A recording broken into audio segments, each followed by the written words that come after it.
perfect number.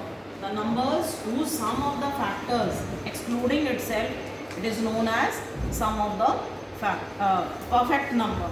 So here we are going to see the example of 6. Suppose 6, what are the factors of 6? 1 plus 2 plus 3. We will not include 6. If sum of the factors of a number is equal to the number, then it is known as perfect number. And this program we are going to do with functions. So here I have written full program with function. First we will make a class, a code method to take use of the Java package. Then we will declare a class. Just after the class we will make the function. Now the very first line of this function definition is known as function prototype. Function prototype. The very first line, which consists of the return type. Function will return which type of value, name of the function and list of the parameters. If there are more than one parameter, we will put a comma and put the data type also of those parameters. Just now we have only one parameter, that is the number whose we have to find out the factors.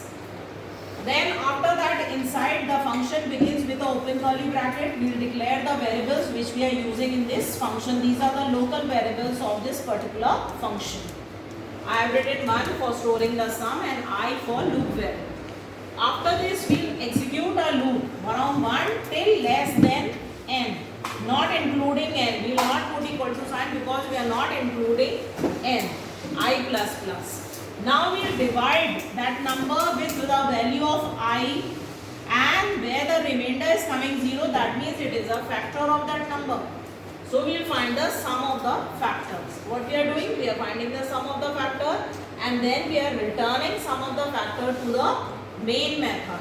Here in main method we have written public static void main, declare one variable in which we will input the value from the user, the number. And we have written scanner. Through scanner we are taking, given the message, enter a number and we will input one number. It can be same variable also, it can be different. The variable which we are inputting the value in the main method, this is known as actual parameter. What it is known as? Actual, because actual value it is storing. And the parameter which is written in function definition statement is known as formal parameter.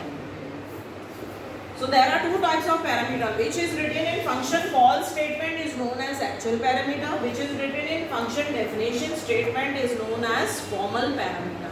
They ask the difference between the two, actual and formal. It can be same also, it can be different also. Now, to invoke that function, what we have to do? We have to create object of a class, and the method to create object of a class is what? We will write class name, object name, it can be any, A, B, C, D or your name or any name. This goes to new operator which is used to create object of a class, and then we write class name bracket open and close.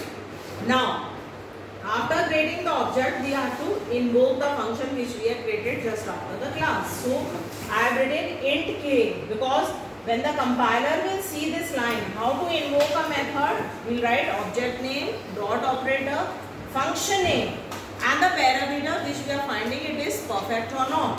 When the compiler will see this line, it will directly jump to this function. It will come here, the execution will come here, value of x will be transferred to value of n, and it will do all the processing, sum of the factors. After doing sum of the factors, it will return statement will return back the value to k. It is also of integer type. Now because our sum of the factors has come in k, so we have to check that sum of the factors is equal to the number or not. If it is equal to the number, it is known as perfect number, else it is not a perfect number.